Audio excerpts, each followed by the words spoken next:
We have just received a statement from Buckingham Palace confirming that the Duke of Edinburgh has died. Although it's a time of great happiness and good cheer for many, Christmas can be hard for those who have lost loved ones. This year especially, I understand why. Here in Britain, around the Commonwealth and the country, after decades with the Queen standing by her side, the two of them together shaping what the country and the Commonwealth would look like today.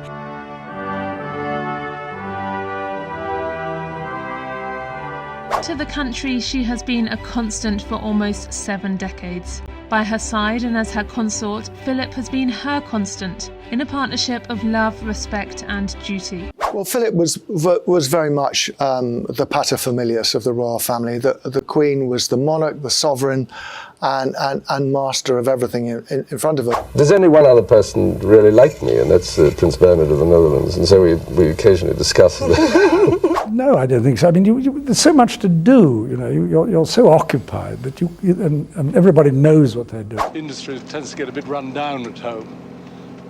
Of course, it's incredible to see what they've achieved here. He was made the Duke of Edinburgh.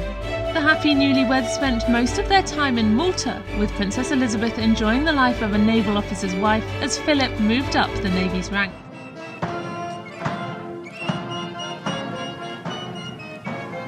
Someone said to the Queen, "Oh, you know, you must be very sad. You haven't got Philip around anymore." And she said, "No, it's great having no one to boss me around." Elizabeth reportedly told her governess that he is the one.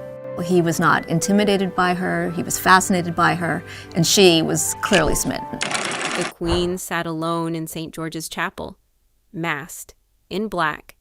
The whole world watched her say goodbye to the man who had stood beside her for 73 years. But what almost no one talks about, what Daily Mail's Richard Eden and other palace observers have detailed in the years since, is what happened after the cameras stopped, after the congregation filed out, after Windsor Castle's gates closed behind her. The Queen's hardest hours didn't happen during the funeral. They happened after it ended. And what she did in those private days reveals something about her that the public image never captured. If you want more deep dives like this, make sure to subscribe to Royal Archives. The funeral lasted 50 minutes, 30 mourners, a 4-person choir filling the chapel where the Queen and Philip had been married, where their children had been christened, where so much of their shared life had been blessed. When it ended, Prince William and Prince Harry were seen walking back together, the only flicker of warmth in an otherwise devastating day. Lip readers caught Harry telling his brother the service was as he wanted. William replied, "Yes, it was great, wasn't it?" Catherine, watching closely, reportedly stepped in to guide the moment, keeping the atmosphere from collapsing into the rift everyone knew was there. The Queen didn't see any of it. She had already been driven away in the state Bentley, back to the private apartments she and Philip had shared for the past year inside Windsor Castle. They called it the HMS Bubble, a small, sealed household of about 20 staff who had shielded with the royal couple throughout the pandemic. It was the same suite where Philip had spent his final morning, the same rooms, the same view, and now she was returning to it without him. Behind closed doors, the most quietly devastating detail of the entire day was already in motion. On top of Philip's coffin, beside his Admiral of the Fleet naval cap and his sword, sat a white wreath she had chosen personally. White lilies, small white roses, freesias, wax flowers, sweet peas, jasmine. Tucked inside that wreath was a handwritten card edged in black, the traditional mourning border the royal family has used for generations. The card was visible to the cameras throughout the service. Nobody could read it, and that was the point. The Queen had signed it Lilibet. That was the name Philip used for her. It had been her childhood nickname given to her when she was too young to pronounce Elizabeth properly. Over the decades, almost everyone who had ever called her Lilibet had died. Her father, her mother, her sister. By 2021, Philip was the last person on Earth still using it for her. By signing the card Lilibet, she was answering him in his own language. One final time.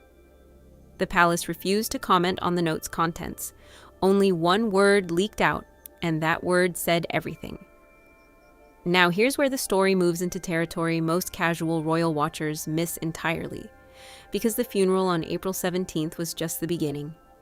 What came next, in the days that followed, painted a much fuller picture of what she was actually going through, and what was being asked of her. 4 days. That's the gap between Philip's funeral and the Queen's 95th birthday. Wednesday, April 21st, 2021. Her first birthday in 73 years without him beside her. There was no gun salute, no new portrait, no public celebration of any kind.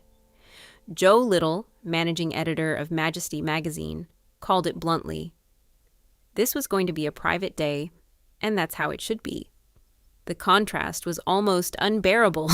For decades, her birthdays had been national events, cannons firing across London, crowds gathering, Philip standing at her shoulder the way he always had. None of that happened in 2021. What she did instead was release a personal statement, a short message that quietly broke the hearts of everyone who read it carefully. She said the family was in a period of great sadness. She thanked the public for the tributes paid to Philip from across the United Kingdom, the Commonwealth, and the world.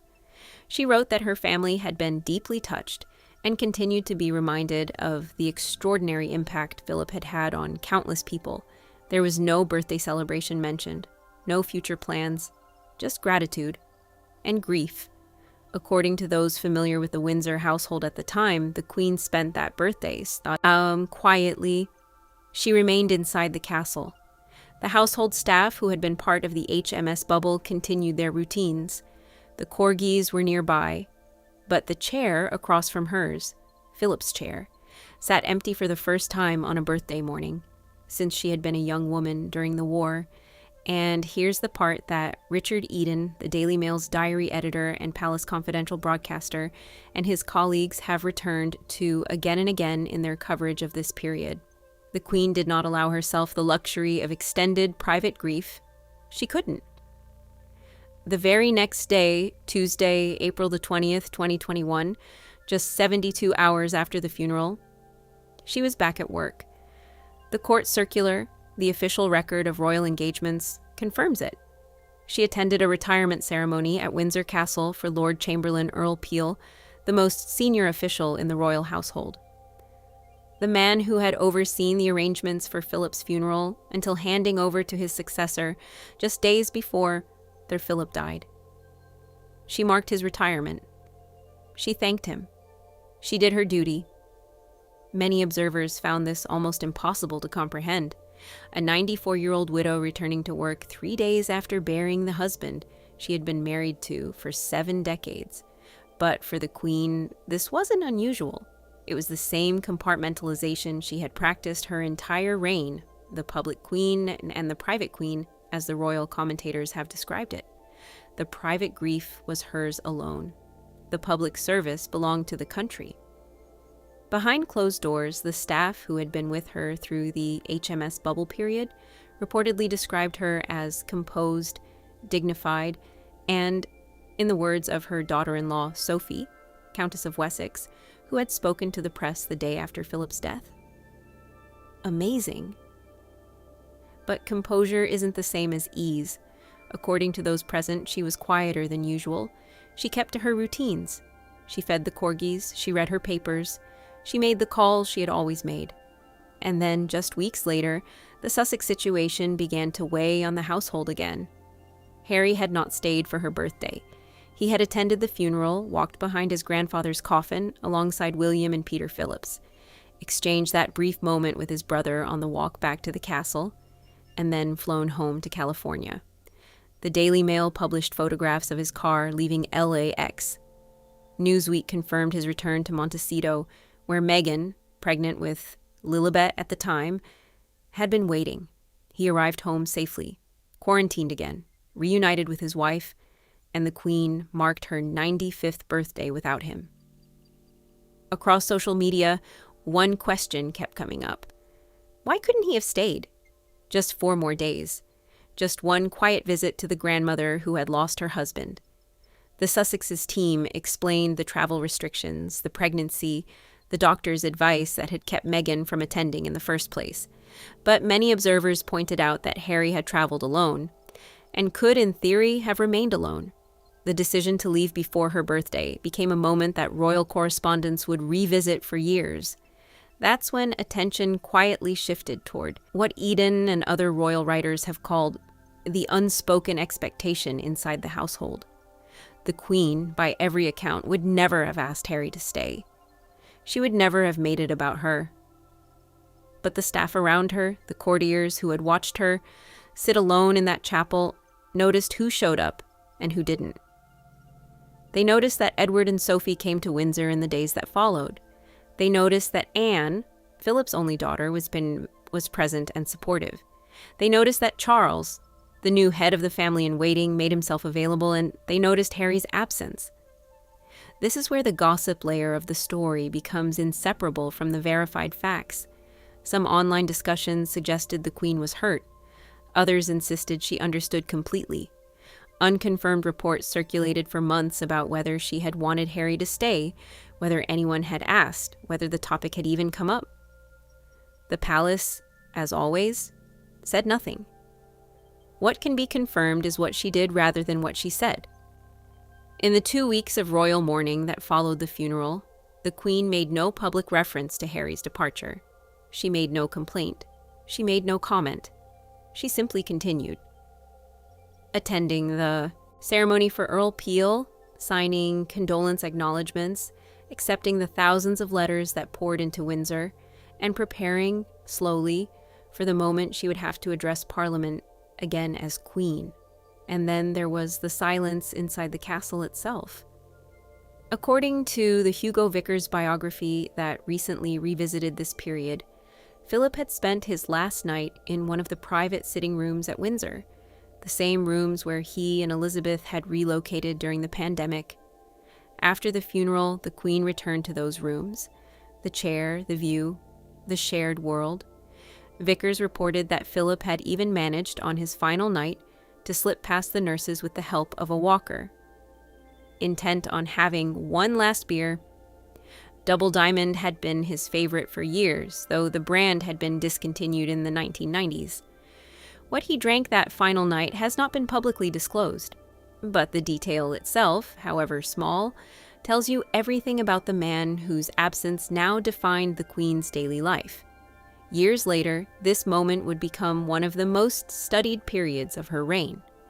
Royal historians have pointed out that the 4 days between the funeral and her 95th birthday represented something almost unprecedented in modern British monarchy.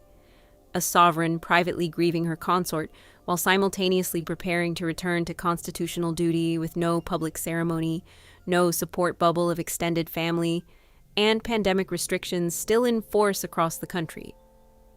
The image of her sitting alone in the chapel became iconic precisely because it captured what most of those days actually looked like behind closed doors. She was, in many ways, still sitting alone. And here's what makes this story matter beyond the headlines. The Queen would die just under 18 months later, on September 8th, 2022, at Balmoral. The period between Philip's funeral and her own passing is often described by those who knew her as the quietest, most internal stretch of her entire life. She still worked. She still smiled for cameras. She still met Boris Johnson and Liz Truss as Prime Minister. But the woman who emerged from Windsor Castle in April 2021 was not the same woman who had walked in. What the public saw was a solitary figure in a chapel. What the household saw was something more complicated. A queen returning day after day to rooms shaped by 7 decades of partnership. A widow signing official documents at the same desk where she had once shared her mornings with Philip. A grandmother whose youngest grandson had flown home before her birthday and would, less than 2 years later, publish a memoir that would test the family further still. The note signed Lilibet was never made public. The contents of her private prayers were never disclosed.